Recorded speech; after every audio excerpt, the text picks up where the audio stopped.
माऊली ज्ञानेश्वर महाराज की जय. जगद्गुरु श्री संत तुकाराम महाराज की जय. शांती ब्रह्म श्री संत एकनाथ महाराज की जय. सद्गुरु सच्चिदानंद श्रीपाद भगवान की जय.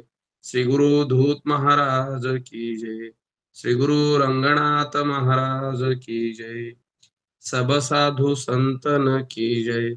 अवधूत चिंतन श्री गुरुदेव दत्त. गोपाल कृष्ण भगवान की जय. जय हरी सर्वांना. एक विचारायचं होतं, मध्ये एखादा पाठ झालाय का? आपण 13 नंबरच्या ओवीला आहोत. याच्याप्रमाणे मध्ये काही झाला असेल तर मला थोडीशी कल्पना नव्हती. कुणीतरी जरा पाठ मला नाही झाला नंतर मला पाठ नाही झालेला ना. नाही झाला ना, मग 13 नंबरच्या ओवीला आपण आहोत. बरोबर आहे. प्रश्न मग तिथून उत्तरानंतर डायरेक्ट आपण थांबलोच होतो बघा. हो ठीक आहे. धन्यवाद. महाराज, प्रश्न संपले का सर्व? आपले प्रश्न सत्र चाललं होतं अगोदर, तर प्रश्न पूर्ण झाले असले तर एक मिनिट महाराज, मी पाहतो आपलं काय काय चिंतन झालंय ते पाहून घेऊ. बरोबर आहे. तो एक मुद्दा आपण करून द्यायला आठवत असेल त्यांनी. हो.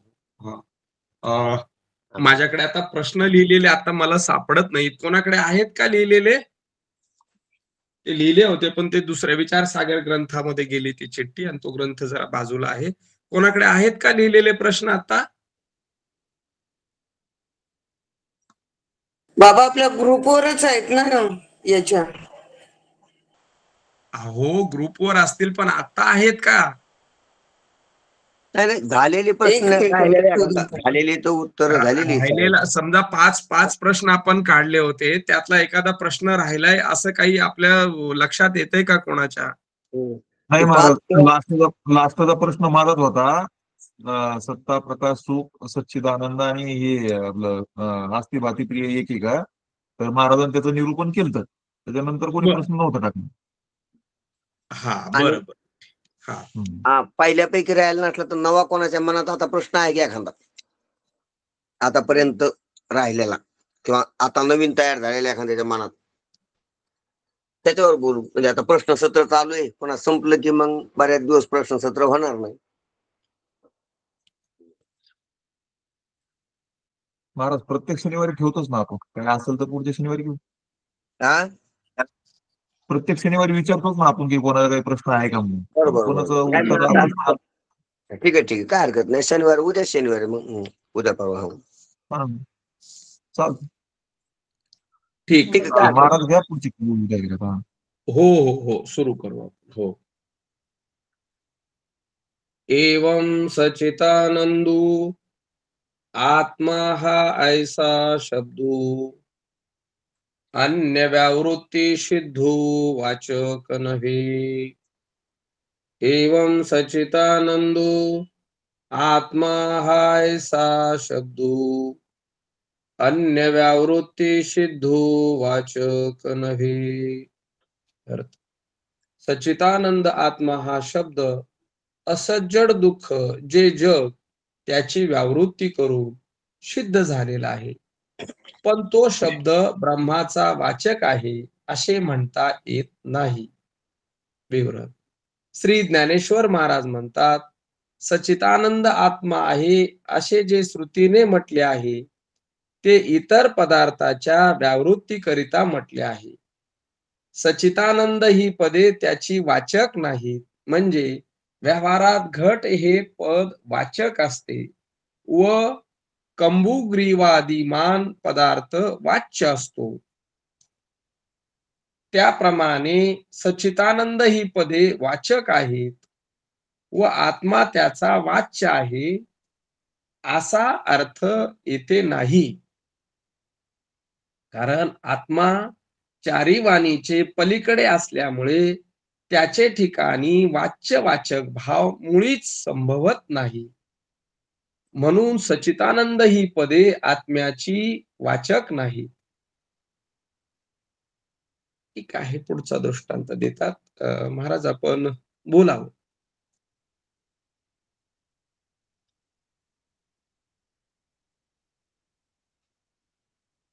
ठीक आहे. आवाज येतो ना? येतोय कॅमेरा महाराज, बंद आहे, आवाज येतो. येतोय येतोय, क्लिअर आणि स्पष्ट आवाज येतोय तुमचा. हा, ठीक आहे, ठीक आहे. कॅमेरा बंद आहे म्हणलं.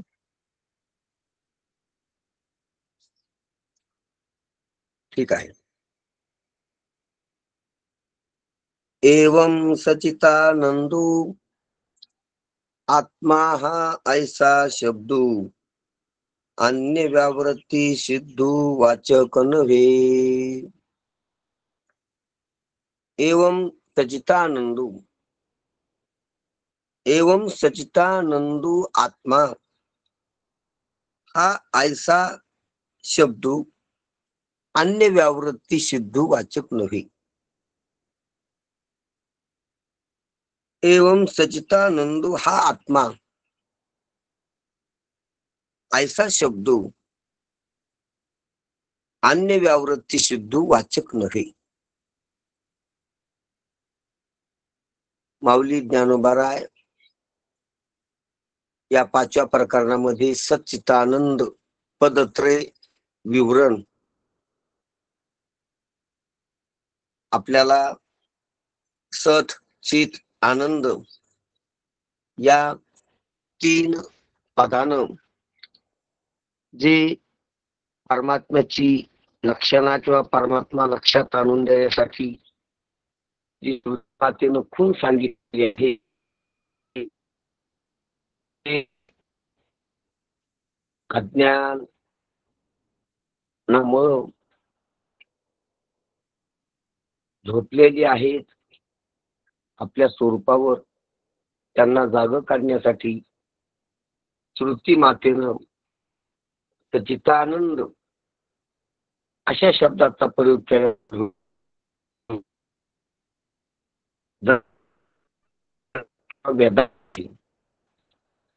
मध्ये हा शब्द माझा कॅमेरा बंद राहू, रेंज कमी आहे. हा, आवाज रेंज आहे ना? कमी आहे, कॅमेरा बंद राहू. हा, आवाज तुटायला लागला तुमचा.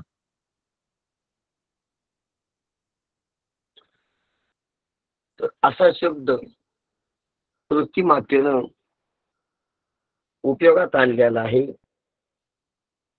तर त्याचं विश्लेषण वेदांत शास्त्रानं मार्मिक रीतीनं कसं सांगितलेलं आहे, त्याची व्याख्या केलेली आहे. आणि तो शब्द त्या शब्दानंच जिज्ञासू साधकाला परमात्म दर्शन होण्यासाठी त्या शब्दाची फोड केलेली आहे. तर त्या शब्दाचं ज्ञानोबाराय या अमृतानुभवामध्ये 5व्या प्रकरणामध्ये सच्चिदानंद या 3 पदाचं विवरण करून सांगतात, विश्लेषण करून सांगतात की हे पद 3 शब्द जे श्रुती मातेनं वापरलेले आहेत. तर त्या 3 शब्दामधून काय अभिप्रेत होतं ते 3 शब्द दाखवून द्यासाठी आहेत का व्यावर्तक आहेत. शब्द व्यावर्तक आणि दाखवून देणं हे 2 काम एकच आहेत. जसा सूर्य अंधार घालितो, रात्र घालितो आणि स्पष्टता करून देतो रूपवान वस्तूची. दिवस रात्र जाते आणि दिवस होतो. ह्या 2 घटना आहेत. असं जरी सहजासहजी वरवर पाहण्याला वाटत असलं तर घटना एकच आहे. मग घटना कोणची? दिवस होणं घटना आहे का रात्र जाणं घटना आहे का दोन्ही 2 घटना आहेत. सूर्याच्या यानेनं रात्र गेल्याचा अनुभव आहे आणि सूर्याच्या यानेनं उजेड पडल्याचा म्हणजे दिवस झाल्याचा अनुभव आहे. मग सूर्यानं दिवस केला का रात्र गेली, म्हणजे सूर्यानं रात्र घालवली का सूर्यानं दिवस केला. तसं पाहायला गेलं तर हा जो दिवस शब्द आहे हा उभयार्थी, कारण रात्र आणि दिवस हे सापेक्ष शब्द आहेत. रात्रीच्या सापेक्ष, जेव्हा रात्र नसते तेव्हा दिवस, जेव्हा दिवस नसतो तेव्हा रात्र. तर दिवस शब्दाचे दोन अर्थ आहेत. दिवस शब्दाचा रात्रीच्या सापेक्ष असणारा एक अर्थ आहे आणि दिवस शब्दाचा सूर्य एक अर्थ आहे. ही गोष्ट आपल्याला लक्षात थोडा विचार केला तर येईल. रात्र हा एक शब्द आहे आणि त्याला एक अर्थ आहे. दिवस हा एक शब्द आहे आणि त्याला एक अर्थ आहे. ह्याला घेऊ आपण हळूवारपणानं, म्हणजे आपल्याला दिवस शब्दाचे दोन अर्थ लक्षात येतील. रात्र हा एक शब्द आहे, त्याचा कार्यकाल आहे, रात्र शब्दाचा काळ आहे, त्याला देश आहे त्याचा, आणि ती एक वस्तू आहे रात्र. देश काल वस्तू, विशिष्ट देशात विशिष्ट काळात विशिष्ट अशी वस्तू आहे रात्र. आणि ती ओळखू यासाठी काळोख हा त्याचा अनुभव आहे. रूपवान वस्तूला झाकवीनं तिच्या काळामध्ये ती रूपवान वस्तूवर आवरण टाकीत असते, झाकीत असते. अशी एक रात्र आहे जिच्यामध्ये जे दिनचर प्राणी ते झोपतात, त्यांचा व्यवहार ठप्प होतो, आणि जे रजनीचर प्राणी त्यांचा व्यवहार चालू होतो. डोळ्यानं दिसण्याचा व्यवहार, रूपवान वस्तूला पाहण्याचा व्यवहार तिथं होत नाही. अशी एक रात्र नावाची वस्तू आहे असं आपल्याला माहित आहे. तिचा कधी 12 तास, कधी 10.5 तास, कधी 11 तास असा कार्यकाल असतो. आणि ती येते जाते असा अनुभव आहे तिचा. प्रत्येक देशामध्ये येऊ येऊ जात असते असा रोजचा आपला रात्रीचा अनुभव, रात्र शब्दाचा. आणि ती गेल्यावर दिवस होत असतो. दिवसाचा बी कार्यकाल आहे, वस्तू आहे असं म्हणू आपण. तिला देश आहे आणि तिला काल आहे. विशिष्ट काळात विशिष्ट देशात दिवस नावाची विशिष्ट वस्तू आहे. ती आल्यावर जे रजनीचर प्राणी आहेत ते विश्रांतीला जात असतात. दिवस नावाची वस्तू समोर आल्यावर, तिचा कार्यकाल चालू झाल्यावर रूपवान वस्तूचं डोळ्यानं भान व्हायला अडचण राहत नाही. आणि जे दिनचर प्राणी आहेत त्यांचा जीवन व्यवहार चालू होतो. म्हणजे त्यांचा दैनंदिन जो व्यवहार आहे तो चालू होत असतो. आणि सूर्य म्हणजे रूपवान वस्तूच्या पाहण्याचा व्यवहार चालू होत असतो, त्याला अडचण राहत नाही. असा एक दिवस या शब्दानं दाखवून दिलेला अर्थ आहे आणि रात्र या शब्दानं दाखवून दिलेला अर्थ आहे. आणि हे आलटून पलटून एक असलं की एक नसतंय, अशा प्रकारचा आपला अनुभव आहे दिवस आणि रात्र. म्हणजे रात्र शब्दाचा अर्थ आपल्या लक्षात आला, दिवस या शब्दाचा अर्थ आपल्या लक्षात आला. रात्रीच्या सापेक्ष असणारा दिवस, दिवसाच्या सापेक्ष असणारी रात्र. पण आता याच्या पुढे जर चाललो तर आपण विचार करीत, ते दिवस आणि रात्र दोन्ही याच्यावर अवलंबून आहे. त्याला बी दिन किंवा दिनकर किंवा त्याला बी दिवस म्हणतात, ती सूर्य स्वरूप आहे. दिवसाला बी सूर्य म्हणतात, सूर्याला बी दिवस म्हणतात. दिवस उगवाला, दिवस आहे हा शब्द सूर्यावर सुद्धा वापरला जातो दिवस. दिवस म्हणजे पृथ्वीवर झालेला दिवस, आणि दिवस म्हणजे ज्यानं पृथ्वीवर दिवस रात्र होती तो एक दिवस, तो सूर्य. हा दिवस शब्द निरपेक्ष आहे. दिवस शब्दात दोन अर्थ अभिप्रेत आहेत. रात्र घालविणारा 12 तासाचा असतो तो, ध्यानात घ्या. आणि दिवस शब्दाचा ज्याच्यामुळे दिवस आणि रात्र ही आदली बादली खाली पृथ्वीवर चालू असतात, ज्याच्यामुळं, ज्याच्या आश्रयानं, ज्याच्या आधारानं, ज्याच्या साक्षीनं पृथ्वीवर दिवस आणि रात्र असतात आणि ज्याच्या ठिकाणी नसतात, असा जो सूर्य, तो बी दिवस शब्दाचा अर्थ आहे. दिवस आहे, दिवस मावाला, दिवस उगवाला, दिन, दिवस, आणि त्यालाच आपण या दिवसाला आणणारा नेणारा म्हणून दिवाकर म्हणतो, दिनकर म्हणतो. दिनकर, दिवाकर, दिनमणी हे बी त्याचे नाव आहे. तो निरपेक्षी, दिवस रात्रीवर निरपेक्षी. दिवस आणि रात्र दोन्हीचा आधारस्तंभ, दोन्ही ज्याच्यामुळे आहेत पृथ्वीवरले दिवस आणि रात्र. कारण पृथ्वी सोडून दिवस नसतो.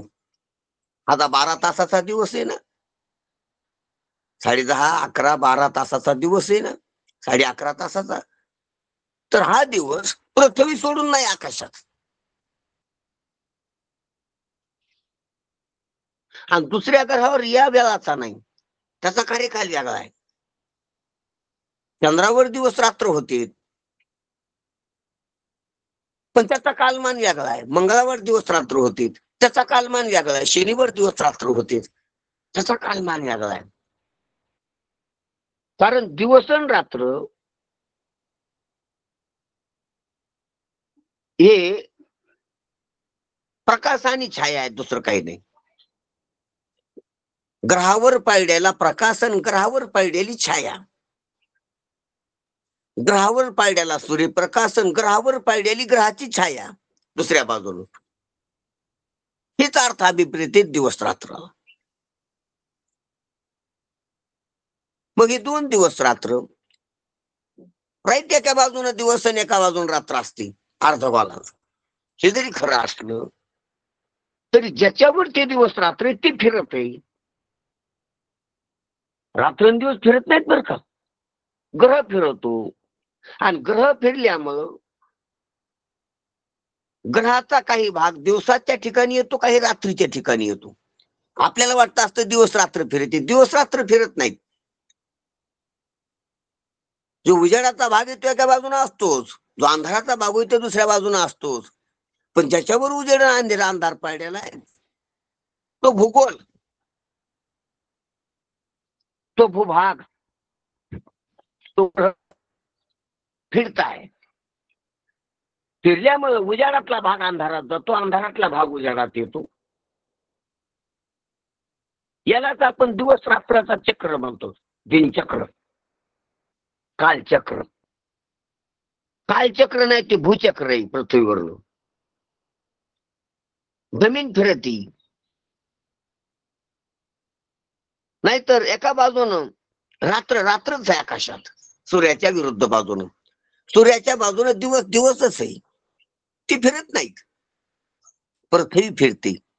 ते वैज्ञानिकाने सिद्ध केलेलं आहे. आपल्याला बी थोडा विचार केला की लक्षात येते. पण इकडल्याला दिवस म्हणा, इकडल्याला रात्र म्हणा, हे झालं गणित. पण जो खरा दिवस आहे, जो सूर्य, तो पृथ्वीवरला नाही, पृथ्वीचा पान घ्यायला नाही. हा जो अंधाराच्या विरुद्ध असलेला उजेडाचा भाग हा पृथ्वीवरला आहे. पृथ्वीचा बांधलेला आहे. सूर्याचा आहे पण पृथ्वीवरला आहे.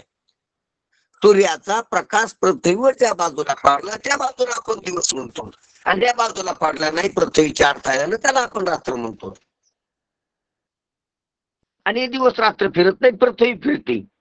म्हणून कधी भारतात रात्र, कधी भारतात दिवस, कधी अमेरिकेत रात्र, कधी अमेरिकेत दिवस, हे आपण पाहतो. म्हणून आपल्या लक्षात ठेवा की दिवस रात्र फिरत नाही, पृथ्वी फिरते. आणि दिवस रात्र हे दोन आहे ते पृथ्वीवरले, पण हे दोन्ही ज्याच्यामुळे तो सूर्य पृथ्वीवरला नाही, तो पृथ्वीच्या पार आहे. तो दिवस पृथ्वीच्या पार असलेला दिवस, त्याचा उजेड पृथ्वीवर पडला तो पृथ्वीवरला दिवस, त्या दिवसाला नाव आहे. रविवार, सोमवार, मंगळवार, बुधवार, गुरुवार, शुक्रवार, शनिवार हे वार आहेत त्याची. वासरी म्हणते त्याला पंचांगाच्या भाषेत, वासर, दिनमान. तर जर दिवस शब्दाचा अर्थ पाहिला तर दिवस 24 तासाचा आहे. एका अर्थानं रात्रीला पण दिवस म्हणतील. दिवस शब्दाची अगदी पाहिली तर 24 तास आहे. 24 तास म्हणलं रात्रीला जागा नाही, रात्र पण दिवस आहे. तशी बाई पण माणूस आहे. माणूस शब्दाची अगदी पाहिली तर बाई, माणूस, गडी, माणूस. आणि जर विभाजन केलं तर पुरुष आणि स्त्री, पुरुष आणि स्त्री हे रात्र दिवस आहे. आणि 24 तासाचा रात्र धरली, दिवस धरला तर रात्रीचा समावेश बी दिवसात होतो. व्याप्ती धरली, व्याप्ती पाहिली त्याची तर वेगळ्या अर्थानं. कोणाला विचारा दिवस किती तासाचा आहे, म्हणजे 24 तासाचा. रात्र जर 24 तासाचा दिवस झाला तर रात्र किती तासाची, मग रात्रीला जागाच नाही. हा, मग त्याच्यातच अर्धा 12 तास दिवस आणि 12 तास रात्र पूर्ण मिळून एक दिवस आहे. आला का दिवस कोणा? वास्तविक पाहता रात्रीला जागाच नाही, रात्र नसतेच. जसं अविद्या नसतेच, माया नसतेच.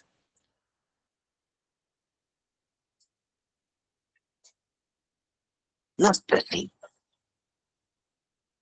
पण जर तिकड्या दृष्टीनं पाहायला लागलं तर मग ती मानावं लागतं, अर्धी माया मानावं लागते, अर्ध प्रकृती अर्ध पुरुष मानावा लागतो. तिकडून ग्रहित धरल्यावर रात्र अर्धी दिवस अर्धा, जग अर्ध देव अर्ध. जसा मुमुक्षी मानित असतो, जसा परोक्ष ज्ञानी मानित असतो, जग आहे देव आहे. झालं. असो, हा विषय विस्तारित व्हायला. मग दिवस आणि रात्र याची जर आपण यौगिक अर्थ किंवा याचा व्यंग्य अर्थ किंवा दिवस आणि शब्दाचा वाच्य अर्थ, लक्ष्यार्थ, अभिज्ञा अर्थ, दिवस आणि शब्दाचे वेगवेगळे जर अर्थ पाहिले आपण, दिवस आणि रात्र, जर दिवस रात्रीत वाटाघाट केली तर 12 तास, पूर्ण दिवस 24 तासाचा पाहिला तर एक, म्हणजे दिवस आणि रात्र होऊन गेले की एक.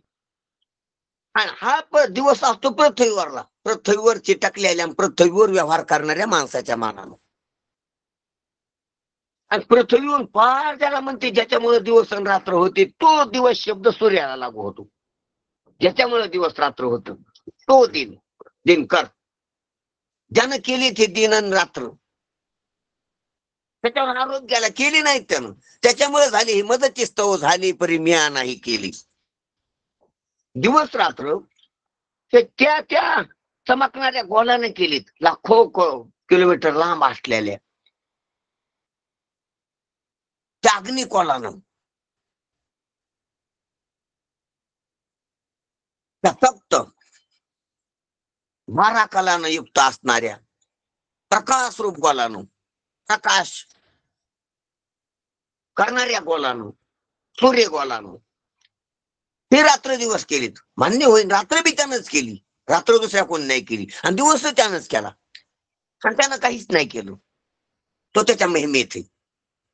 सूर्यानं दिवस नाही केला पृथ्वीवर, सूर्यानं रात्र नाही केली पृथ्वीवर, आणि सूर्याशिवाय पृथ्वीवर रात्र झाली नाही, दिवस झाला नाही, आणि त्याला पत्ता नाही पृथ्वी कुठेही आणि तिथं काय व्हायला लागले सूर्याला माहित नाही. सिंधू तो अभंग नेणे हरी, त्या सिंधूला, अभंग असणाऱ्या सिंधूला इकडे काय व्हायला लागलं माहित बी नाही. जीव शिवध्वनी हरिरूपी तरंग, सिंधू तो अभंग नेणे हरी. जीव जस काय रात्र आणि शिव जस काय सूर्य दिवस. शिव सूर्य नाही, शिव दिवस आणि जीव रात्र, जीवपानाची रात्र आणि शिवपानाचा दिवस. हे दोन्ही तरंग आहेत आणि पृथ्वीवर लिहित, सूर्याच्या आश्रया नाहीत आणि सूर्याला माहित नाही. सिंधू तो अभंग नेणे हरी.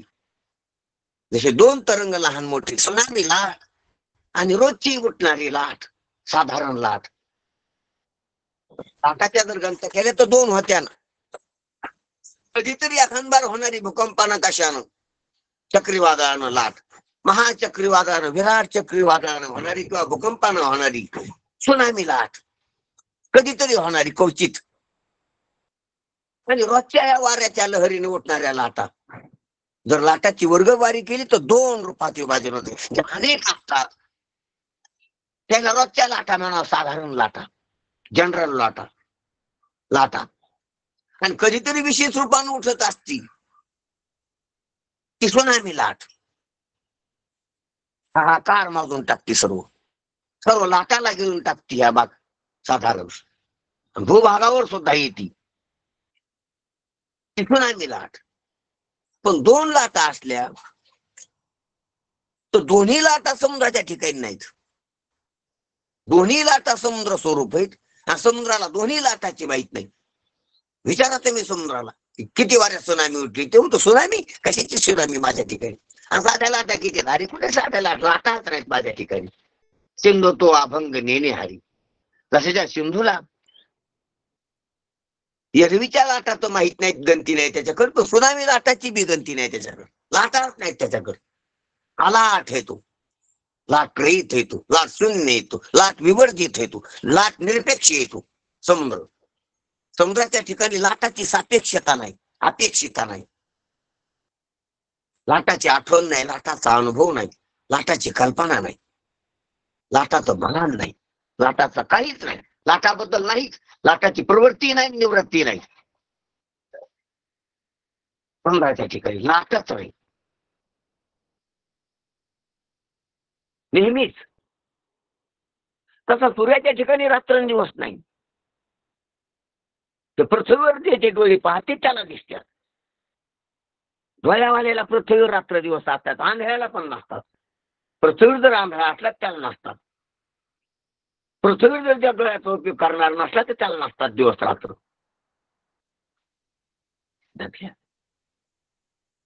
डोळ्यावाल्याला आहे तर पृथ्वीवरल्याला आहे, सूर्याला नाहीत. असो मग रात्र दिवस ते पृथ्वीवरले सापेक्षित, आणि रात्रंदिवस ज्याच्यामुळे व्हायला लागली तो दिवस किंवा तो सूर्य तो निरपेक्ष वेगळा. हे जसं आपण विस्तारित असा दृष्टांत पाहिला, त्याप्रमाणे महाराज त्याचप्रमाणे मग दिवस शब्द कोणकडे लावायचा? दिवस शब्द रात्रीला घालिणारा असा लावायचा का रात्र आणि दिवस दोन्ही मिळून आहे असा लावायचा, का रात्र आणि दिवस ज्याच्यामुळं पृथ्वीवर भासतात वाटतात तो लावायचा? त्यानंतर तीन अर्थ झाले दिवस. दिवस शब्दाचे तीन अर्थ झाले. रात्र गेल्यावर येतो आणि जीव आल्यावर रात्र जाते तो दिवस. रात्र आणि दिवस मिळून 24 तासाचा असतो पृथ्वीवर तो दिवस. आणि 24 तासाचे किंवा 12-12 तासाचे दिवस रात्र ज्याच्यामुळे पृथ्वीवर भासतात आणि ज्याच्या ठिकाणी नसतात तो दिवस. दिवस 12 तासाचा, दिवस 24 तासाचा आणि दिवस बिगर तासाचा, त्याला काल नाही. ध्यानात घ्या, ध्यानात घ्या. 3 दिवस ध्यानात घ्या. 3 दिवस ध्यानात आले पाहिजे. 12 तासाचा दिवस, 24 तासाचा दिवस, 12 ते 6चा दिवस पृथ्वीच्या अर्धगोलावर असतो. 24 तासाचा दिवस पृथ्वीच्या पूर्ण गोलावर असतो. आणि केवळ जो दिवस आहे तो पृथ्वीवर नसतो. सर्व ग्रहावर ज्याचा उजेड आहे, प्रकाश आहे, सर्व ग्रहावर त्याच्यामुळे दिवस रात्र होते, सर्व ग्रहावर. आणि जो आकाशात असतो ज्याच्या ठिकाणी दिवस रात्र नसते तो दिवस. 3 दिवस ध्यानात घ्या. 3 दिवस लक्षात आले तर खूप बरं होईल.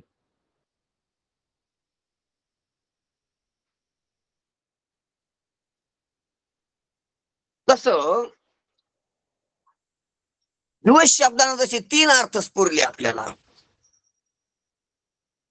तसंच सच्चिदानंद. आता पाहू आपण की दिवस ध्यानात घ्या, रात्र निवृत्त होणारी, दिवस रात्रीला निवृत्त करणारा, हा पृथ्वीवरला अर्थ आहे.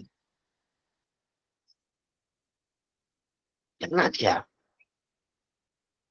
पृथ्वी रात्र निवृत्त होणारी, निवृत्त करणारा दिवस पृथ्वीवरला 12 तासाचा, त्या रात्रीला गिळून टाकतो.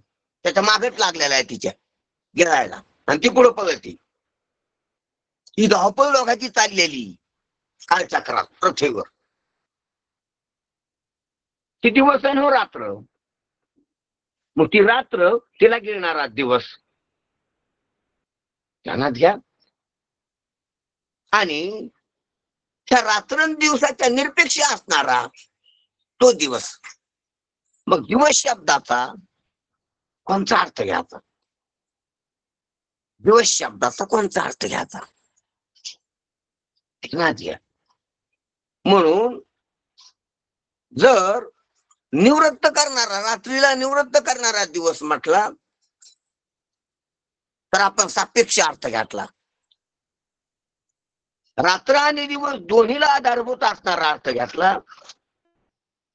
ध्यानात घ्या, तर आपण निरपेक्ष अर्थ लक्षात घेतला. मग दिवस रात्रीला घालणारा आहे, ध्यानात घ्या. का दिवस प्रकाश देणार आहे, घालविणार आहे का देणार आहे? दिवसानं घालविलं का दिलं? ध्यानात घ्या. आता टिकून तर घालविलं नाही, दिलं नाही, सूर्याकून दोन्ही नाहीत. आता म्हणायचं झालं पृथ्वीवरल्या माणसाकून, आपल्याकून, तुमच्या आमच्याकून, डोळ्यावाल्याकून, तर दिलं नाही. अरे सूर्य आकाशात प्रकाशच होता, फक्त अंधार गेलाय. ध्यानात घ्या. सूर्य प्राप्तेच आहे. अंधारा सुद्धा आकाशात प्रकाशच असतो सर्व ठिकाणी. पृथ्वीवरच अंधार असतो, पृथ्वीच्या दिशेनं, पृथ्वीच्या कोणातच. त्या पहा तुम्ही ग्रहणाचे ज्या वेळेला फोटो पाहता त्यावेळेला पृथ्वीच्या आजूबाजूला प्रकाशच असतोय. सूर्याचा काय अडथळाच नाही ना. फक्त पृथ्वीच्याच अर्धगोलावर, पृथ्वीच्या पाठीमागून पृथ्वीचाच अंधार असतोय. मग प्रकाश देणारा सूर्य नाही, सूर्य प्रकाशच आहे, देत नसतो तो. त्याचं स्वरूपच प्रकाश आहे. घेता येत नाही, घेता येत नाही, प्रकाशच प्रकाश आहे. म्हणून दिवस देणारा नाही, काही नेणार आहे. म्हणायचं झालं तर नेणार आहे. काय नेणार आहे? अंधार नाही नेणार आहे, अंधार घालिणार आहे. म्हणून दिवस शब्द देणारा नाही, घालिणार आहे. द्यायला काय? तोच आहे ते फल, फल स्वरूप आहे तो, प्रकाशच आहे तो. प्रकाश देतो नाही, प्रकाशच आहे. असं नाही की सूर्य दुसरं काहीतरी, जसा दुकानदार खरा मासाचा पुतळा आहे आणि तो साखर काहीतरी देतो, सामान देतो, गुळ काहीतरी धनधान्य देतो, सामान देतो. दुकानदार सामान नाही, सामान दुकानदारापाशी.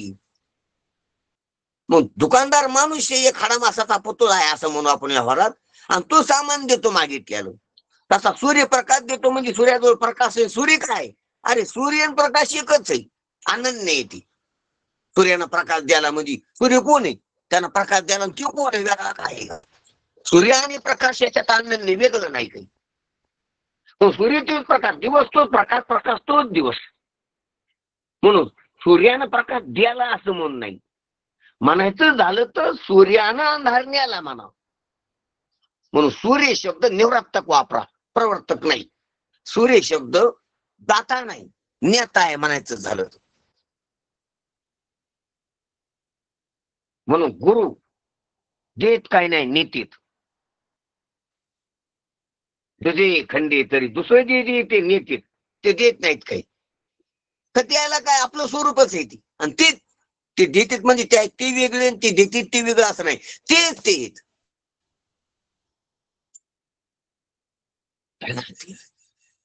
म्हणून सचितानंद शब्दानं दिलं काय नाही, नेलं. अन्याची व्यावृत्ती केली. त्याच्या म्हणजे अन्य दिवसा म्हणजे अन्य रात्र प्रतिभा झालता. रात्रीचा जो भ्रम होता, रात्रीची जी प्रतीती होती ती नेली दिवसानं. म्हणून महाराज म्हणतात एवम सचितानंद, सचितानंद हे 3 शब्द. ते सचितानंद हा आत्मा, अयम सचितानंद, अहम सचितानंद, त्वम सचितानंद गुरु म्हणतात. हा आत्मा सचितानंद आहे. असा जो शब्द आहे हा अन्याची व्यावृत्ती करणारा आहे. अन्याची व्यावृत्ती करून स्वतः सिद्ध असणार आहे. वाचक नाही, वाचक नाही. सिद्धाची काही जी असिद्ध आहे त्या सिद्धाची व्यावृत्ती करणार आहे. वाचक वाचक नाही.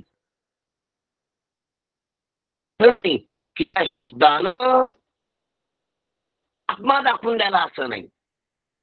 अनात्मा न्याला, आत्मा दाखवून नाही द्याला. आत्मा शब्द त्या सचितानंद शब्दानं आत्मा दाखवून द्याला नाही, अनात्मा डोळ्या पडून द्याला. अनात्मा मिथ्या आहे, अनात्मा नाही. अनात्मा म्हणून काहीच नाही, अनात्म पदार्थच नाही. अनात्म भ्रांती नेली, भ्रांतीपासून हिरतले. आणि अनात्म वस्तू नाही, अनात्म म्हणून काही सिद्ध वस्तू नाही की हा आत्मा आहे तो अनात्मा आहे. ध्यानात घ्या. आपल्याला काय वाटतं, आपण त्याचं चिंतन पाहू की मी आत्मा आहे आणि शरीर अनात्मा आहे.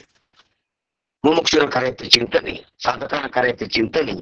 चिंतनाची धारा असती की मी आत्मा आहे आणि पृथ्वी पाणी अग्नी वारा हे पंचभूत अनात्मा आहेत. मी आत्मा आहे आणि शरीर आदी पदार्थ शरीर अनात्मा आहे. इंद्रिय अनात्मा आहेत, प्राण अनात्मा आहेत, मन अनात्मा आहेत. म्हणजे आत्मा नसलेली अहंकार आदी अनात्मा आहेत. अहंकारापासून तर ब्रह्मांडापर्यंत हे सर्व अनात्मा आहेत. आणि मी आत्मा आहे, मी आत्मा आहे, ही चिंतनाची धारा असते, चिंतन असते. अनात्मा काय? अहंकारापासून, जीवपणापासून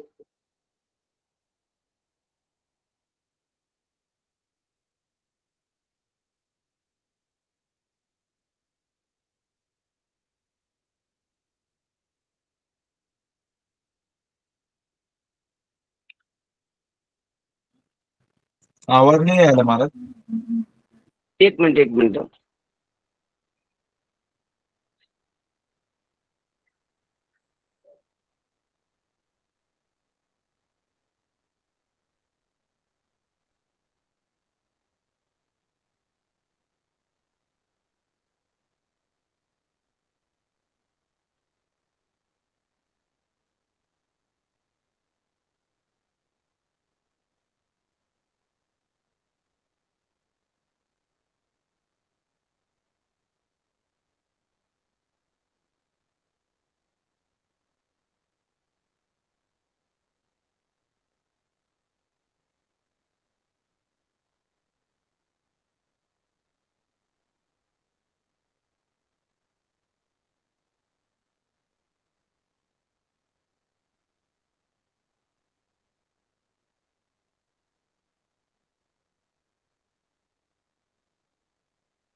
आवाज नाही येत बाबा.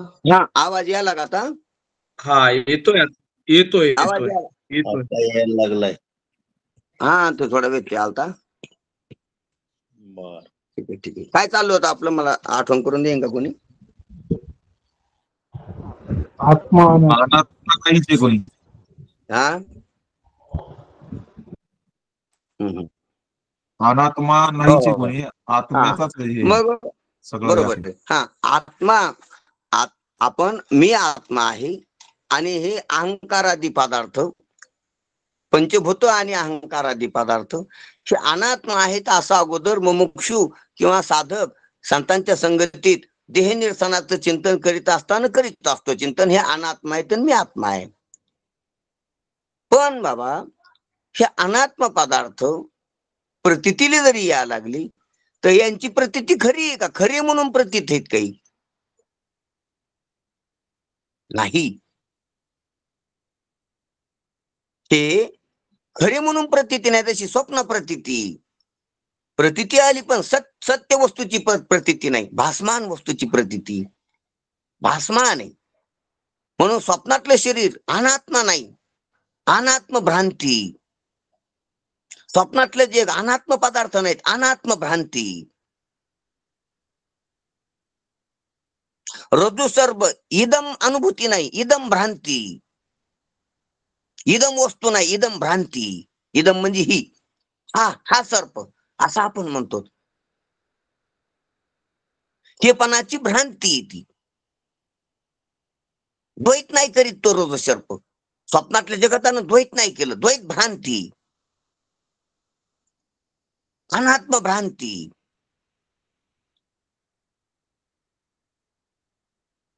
अनात्म भ्रांती ती. हा देह दिसतो, हा अनात्म पदार्थ नाही, अनात्म भ्रांती. भ्रम एक आपल्याला झालेला. सावली अनात्म वस्तू नाही, माझ्याहून वेगळी असलेली सावली वस्तू नाही. माझ्याहून वेगळं असं काहीतरी फक्त भासायला लागले छाया. तसाच देह अनात्म भ्रांती. अनात्म पदार्थ नाही, अनात्म पदार्थ नाही, भ्रांती. मग हा, आता ती जर भ्रांती अनात्माच भ्रांती, तर अनात्म्याला ताडून मला आत्मा म्हणावं लागत असते. मग अनात्मा म्हणणं जर भ्रांती, अनात्माच नाही तर कशाला ताडून आत्मा म्हणायचं? म्हणून आत्मा शब्द सुद्धा भ्रामक आहे. पण आधी अनात्मा भ्रम कळाल्यास, अनात्मा शब्द कळाल्या, भ्रम कळाल्यास आत्मा म्हणणं पण भ्रम आहे. अनात्मा भ्रांती कळाली की आत्मा शब्द जातून ब्रह्म येत असतो. तिथं आत्मज्ञानाचं ब्रह्मज्ञानात रूपांतर होते. पण शब्द नाही गेला तो बाजूला, भ्रम गेला सर्व बाजूला. ब्रह्म मानण्यात आत्मा आणि अनात्मा हा भ्रम गेला बाजूला, हे लक्षात घ्या. मग सच्चिदानंद ह्या 3 शब्दानं अनात्मा आणि आत्मा यायला घाललेलं. अनात्म पदार्थाला अनात्मामुळं वाटायला लागलेल्या आत्माला, आत्मशब्दाला बाजूला केलं आणि ब्रह्मस्वरूपामध्ये अनात्मा नाही ना आत्मा नाही. एकच एक, एकच एक. हे बोलणं नाही, याची वाच्यता नाही, पण बोलावं लागायला इथं सांगण्यासाठी. म्हणून एवम सचितानंदू हा आत्मा ऐसा शब्द अन्य व्यावृत्ती, फक्त अन्याची ह्या दुसऱ्याची व्यावृत्ती करण्यासाठी आहे, व्यावृत्त करण्यासाठी आहे. सिद्ध होय, जे सहज आहे ते सिद्ध आहे, ते ब्रह्मसिद्ध आहे. ते ब्रह्माला सिद्ध करायची गरज नाही कोणी. आणि हा शब्द वाचक नाही, सचितानंद हा आत्मा हा शब्द वाचक नाही ठरला. तिथं वाचक ठरायला त्याच्या सत्य, जी वाचा ज्या सत्तेची त्या सत्तेतला नाही ब्रह्म. वाचा व्यावहारिक सत्तेतली, ब्रह्म पारमार्थिक सत्तावाने, पारमार्थिक सत्ता आहे ब्रह्म. आणि 4ही वाचा व्यावहारिक आहेत. म्हणून सत्ता भिन्न असल्यामुळे वाच्यवाचक भाव होत नाही. व्यावहारिक सत्ता परमात्म्याचा उच्चार करू शकत नाही. तर उच्चार करत्यान तर व्यवहारातलाच, पारमार्थिक उच्चार करू शकत नाहीत. त्यांनी केलेला उच्चार पारमार्थिक नाही. वापरलेली वाच्या पारमार्थिक नाही. म्हणून पारमार्थता काहीच झालं नाही. परमार्थता काही गेलं नाही, काही झालं नाही. कोणी बोललं नाही आणि कोणी मौन बी नाही. परमार्थता परमार्थता काही झालं नाही. पारमार्थिक सत्तेच काही झालं नाही. नाही जात कोठे येत फिरवून या अवघेची वाया विन बोल. परमार्थात काहीच झालं नाही. न झाला प्रपंच आहे, परब्रह्म आहे ते सिद्धच आहे. ते कोणी सिद्ध केलेलं नाही, कोणी दाखविलेलं नाही, कोणी आणलेलं नाही, कोणी नेऊ शकत नाही. त्याला सिद्ध येते. सिद्ध ते विचारी पा. म्हणून त्या सचितानंद आत्मा ह्या शब्दानं, सचितानंद ह्या 3 श्रुती मातेनं उच्चारलेल्या शब्दानं अन्याची व्यावृत्ती केली. जे नाही त्याची व्यावृत्ती केली. आहे ते दाखविलं नाही, आहे ते सिद्धच आहे. जे नव्हतं ते गेलं, नाही ते गेलं, आहे ते होतच. तर आणायचं कशाला? नाही ते गेलं, हो नाही तेच गेलं. नाही ते जग, नाही तो जीवपाना, नसलेलं जन्म, नसलेलं मरण, नसलेलं सुख, नसलेलं दुःख, नसलेला बंधन, नसलेला मोक्ष, हे दोन्ही नेलं. सापेक्षता पूर्ण नेली. जसा सूर्याच्या ठिकाणी दिवस ना रात्र, 12 तासाचा दिवस नाही, 24 तासाचा दिवस नाही, दोन्ही दिवस नाही, दोन्ही रात्र नाहीत. तसं जग नाही, जीवपणा नाही, शिवपणा नाही, तिन्ही नाही. एकमेव अद्वितीय परमात्मा आहे असं संतांच्या संगतीत लक्षातच आलं पाहिजे. एवं सचितानंदू आत्मा हा ऐसा शब्दू अन्य व्यावृत्ती सिद्धू. अन्य व्यावृत्ती करून जे सिद्ध आहे ते सिद्धच आहे, वाचक नव्हे, वाचक नव्हे. म्हणून महाराज म्हणतात सचितानंद आत्मा हा शब्द असंच जड दुःख या जे जग त्याची व्यावृत्ती करून सिद्ध झालेला आहे. पण तो शब्द ब्रह्माचा वाचक आहे असे म्हणता येत नाही. वारा मे घालविल्याने महिमेला आठवणी उपकारी आकाश सो महिमेने. मी दुसरंच वाचलो. सचितानंद आत्मा हा शब्द असंच जड हे दुःखाची व्यावृत्ती करून सिद्ध झालेला आहे. पण तो शब्द ब्रह्माचा वाचक आहे असे म्हणता येत नाही. ज्ञानेश्वर महाराज म्हणतात सचितानंद आत्मा आहे अशी जी श्रुतीने म्हटली आहे ती इतर पदार्थाच्या व्यावृत्तीकरिता म्हटली आहे. श्रुतीला मानावं लागलं किंवा श्रुतीने व्यवहारात जे म्हटलेलं आहे वेदामध्ये सचितानंद, तर ते अन्याची व्यावृत्ती करण्यासाठी मानावं लागलेलं आहे, म्हटलेलं आहे. सचितानंद हे पदे त्याची वाचक नाही. सचितानंद दाखवायसाठी नाही. कोणाला दाखवायचं सचितानंद? कशामुळे दाखवायचा सचितानंद? दाखवा कोणाला? ते सचितानंद आहे. हे पा भ्रम गेला की आहेच काय दाखवायचं. सर्प गेला की दोरी दाखवायचं काम नाही, ते सर्पच दोरी वाता कळत आहे. रज्जू सर्प आहे ना, रज्जू सर्प गेला रे गेला की दोरी दाखवायची नाही. दोरीच आहे, तीच दोरी पहिलीच होती कळत आहे. होय तो आधीच आहे, पण काय की जी आधी बुद्धी तशी नव्ही. स्वप्नीचे निघाय मरे किसाची. दोरी गेली की सर्प गेला की दोरी आणायची नाही, तीच दोरी.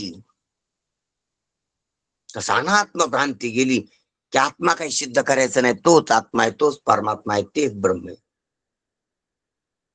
म्हणून सिद्ध करायचं काम नाही, सिद्धच आहे. सिद्ध ते विचारी पाजेने सुखी आवशी.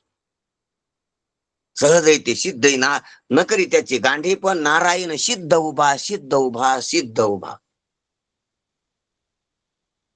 म्हणून सचितानंद ही पदे त्याची वाचक नाहीत. म्हणजे व्यवहारात घट हे पद वाचक असते व कुंभग्रवादीवान पदार्थ वाच्य असतो. त्याप्रमाणे सचितानंद ही पदे वाचक आहेत व आत्मा त्याचा वाच्य आहे असा अर्थ येते नाही. म्हणजे जसा ज्याची गळा लहान आहे, पोट मोठं आहे, त्याच्यात पाणी भरण्याचा व्यवहार होतो, जो मातीचा कुंभाराने केलेला असतो, अशा अर्थाचा जो घट आहे. आणि घट शब्दानं त्याची वाच्यता बी केलेली आणि तो वाच्यता केल्यामुळे का आलेला आहे. हा व्यवहारातला घट, व्यवहारातले शब्द, व्यवहारातली वाणी, व्यवहारातल्या वाणीने व्यवहारातल्या शब्दाची केलेली वाच्यता, वाच्याची केलेली वाचकता, तो शब्द वाच्य. आणि वाचेनं बोलता येतो. आणि वाचेनं बोलल्यावर तू कळतो, आधी कळत नाही, तिकडे दृष्टी जाते, कळत. म्हणजे व्यवहारातल्या शब्दानं, व्यवहारातल्या वाणीनं, व्यवहारातले शब्द उच्चारून वाच्यता केलेली आहे. तसा परमात्मा व्यवहारातला नाही. म्हणून व्यवहारातल्या वाणीनं व्यवहारातले शब्द घेऊन त्याच्यावर काही प्रयोग करता येत नाही. व्यवहारातल्या शब्दात तो सापडत नाही. शब्दखंड नाही तिथं, शब्दच नाही तिथं, वाचा नाही जात तिथं. वेद बोलू गेला पुढे, वेदाची जात नाही तर आणण्याची काय? वेदो काय काय नाही बोली. वेदानं माणसं किती बोलते, ती पामर किती बोलते, विषयीला त्याच्यापेक्षा जास्त बोलता येते. विषयी किती बोलते त्याच्यापेक्षा मुमुक्षी जास्त पुढे जाऊन बोलतो. मुमुक्षी किती बोलतोय त्याच्यापेक्षा जास्त साधक बोलत असतो. मुमुक्षीची तळमळ असते प्रायव्हेट लिमिटेड, साधक खंडाना मांडनाची, साधक शास्त्राची, शास्त्र ज्ञान अज्ञानाची भाषा करीत असतो. साधक किती बोलतोय, गुरु किती बोलते. गुरु किती जरी बोलते, वेदातलं बोलते, वेद किती बोलतोय, वेद किती बोलतोय. तरी बी वेदाची वाचाची दखुंटीत होती. वेद किती बोलला तर जगाबद्दल बोलल, कर्माबद्दल बोलल, योगाबद्दल बोलल, अज्ञानाबद्दल बोलल, बंध मोक्षाबद्दल बोलल वेद, व्यक्त अव्यक्ताबद्दल बोलून वेद. बस संपलं, काय बोलणार आहे. पण तिकडे नाही बोलतायत. वेदू काय काय नाही बोली, पण येथे नावची नाही घेतली. वेदू इकडे काय काय बोलत नाही. व्यवहारातलं स्थूल सक्षम बारीक सारीक सर्व बोलतोय. रोगाबद्दल, राहीबद्दल. वेदा सर्वांग आहेत, उपांग आहेत, वेदाला सर्व अंग आहेत, वेदांग आहेत. वेदाचे अनेक भाग झाले. वेदानं सर्व शाखाबद्दल सर्व बोलले. सर्व आश्रम, सर्व धर्म, सर्व वर्ण, सर्व जग सृष्टी, सर्व खाणी, सर्व वाणी, सर्व लोक, सर्व लोकांतर, सर्व भुवन, सर्व पाप, सर्व पुण्य, सर्व यवन्या, सर्व उत्पत्त्या, प्रलय स्थित्या, स्थिती काल, अनंत मागची पुढची, अनंत जगाची उलाढाल, अनंत ब्रह्मांडाचा हा पसारा मागचा पुढचा, याच्याबद्दल वेद बोलला. त्याच्या कारणाबद्दल बोलला, त्याच्या अभिन्न निमित्तानं बोलला, अभिन्न निमित्तोपादान कारणाबद्दल बोलला. हे सर्व संगत्या लावण्याचे प्रयत्न केले त्यांनी. वेदाने व्यवहारातल्याबद्दल सर्व बोलला, पण परमात्म्याबद्दल नावच नाही घेतलं. वेदो काय काय न बोली, पण इथे नावची नाही घेतली. अशा प्रकारचं झालं. म्हणून वेदानं केलं काय, सच्चिदानंद शब्द वापरून श्रुतीनं आणण्याची व्यावृत्ती केली. परमात्म्याची प्राप्ती पहिलीच होती, तो सिद्धच आहे. आणि म्हणून ह्या सच्चिदानंद शब्द वाचक नाही असा सांगायचा अर्थ आहे. म्हणून त्या कंबू ग्रीवादिमान म्हणजे मोठं पोट, बारीक मान आणि निमुळता आकार असा लंब, असा आतमध्ये ज्याच्या पैसे असा जो घट आहे, त्या पदार्थाचा वाचक हे घट शब्द वाणीनं वाच्यता येतो. तसा परमात्मा सच्चिदानंद म्हणून या वाणीनं असा दाखवून देता येत नाही. कारण वाणी व्यावहारिक आहे, परमात्मा पारमार्थिक आहे. म्हणून ही वाणी त्याच्याबद्दल तिकडे निर्देश करू शकत नाही, त्या वाणी तिथपर्यंत जाऊ शकत नाही असा त्याचा अर्थ आहे. कारण आत्मा चारही वाणीचे पलीकडे असल्यामुळे त्याचे ठिकाणी वाचक भाव मुळी संभवत नाही. म्हणून सच्चिदानंद पदी आत्म्याची वाचक नाहीत असा त्याचा अर्थ आहे. सांगायचं तात्पर्य की महाराज सांगतात की आत्मा चारही वाणीच्या पलीकडे, परा म्हणजे वैखरी, मध्यमा, पश्यंती आणि परा, ह्या चार वाणी जगदांपाती बोलू शकतात. पण चारही वाणीच्या पलीकडे असलेला जो परमात्मा आहे, त्या परमात्म्याबद्दल ह्या चारही वाणी मौन राहतात, बोलत नाही, बोलता येत नाही, बोलून फायदा नाही. तिथपर्यंत त्याची हात जात नाही वाचेची. वाचा अलीकडेच राहतात. वाचा मायावीत, वाचा विशेषात आहेत, वाचा लौकिकात आहेत, वाचा गुणवान आहेत, वाचा आकारमावान आहेत, वाचा व्यक्त तिथे. परमात्मा व्यक्त निराकार आहे, सामान्य, तिथपर्यंत ही वाचीची हाक जात नाही. म्हणून काय केलं तर जसं आपण दृष्टांत पाहू, वाऱ्यानं आभाळ फिरलं म्हणजे ढग घालविली, आकाश निर्माण केलं नाही. आकाश पहिल्या ठिकाणी पहिलंच आहे. म्हणून वाऱ्यानं आकाश निर्माण करण्याचं काम वाऱ्यात नाही. वाऱ्यात फक्त ढग घालण्याचं, आकाश पहिलंच असते. म्हणून वाऱ्यानं काय म्हणू आपण की वाऱ्यानं मेघ घालविली, मेघाला बाजूला केलं, आकाशाला प्रगट नाही केलं, आकाशाला निर्माण नाही केलं. आकाश वाऱ्यात बी आकाशच आहे. ढगात बी आकाशच आहे, ढग जिथं होते तिथं आकाशच आहे, ढग जिकडे नाही तिकडं आकाशच आहे. म्हणून आकाश निर्माण करता येत नाही वाऱ्याला, वारच आकाशाचं कार्य. जसं आपण दृष्टांतामध्ये त्याप्रमाणे आकाश स्वमहिमेनं आपल्या महिमेनं सर्वाला समेटू नये, सर्वाला घेऊ नये, सर्वाच्या पोटात आहे, सर्वाच्या बाहेर बी. म्हणून आकाशाला निर्माण करीत नाही वारा, फक्त आकाशाला याला मेघाला फक्त बाजूला करतो, आकाशाला निर्माण करता येत नाही. हा जसा शेवाळाला बाजूला करतो, पाणी निर्माण केलं नाही हातानं, पाणी आहे तिथं, शेवाळानं हातानं शेवाळ बाजूला केलं. तसं त्या वेदाच्या शब्दानं जी भ्रांती होती ती बाजूला झाली. आहे ते प्रगट आहे, आहे ते उघड आहे, आहे ते स्वरूपच आहे ते व्यापक आहे ते निरपेक्ष आहे ते आहेच आहे. म्हणून त्याला काही निर्माण करायची गरज नाही, ते स्वमहिमेनं आहे. अशा प्रकारचा शब्द वाचक नाही, शब्द आणण्याची व्यावृत्ती करणार आहे. हे बोलणं ज्ञानोबा रायांनी आपल्याला सिद्ध करून दाखवलेलं आहे. म्हणून हा सच्चिदानंद शब्द आत्म्याला काही नवीन निर्माण करीत नाही, परमात्म्याला निर्माण करीत नाही, परमात्म्याची वाच्यता करू शकत नाही. असा आज आपण इथं ज्ञानोबा रायाच्या बोलण्याचा आशय पाहिला. पुढचा नंतर वेळ संपलेला आहे. ठीक ठीक, धन्यवाद. हो हो महाराज. पुंडलिक वरदा हरिविठ्ठल श्री ज्ञानदेव तुकाराम पंढरीनाथ भगवान की जय.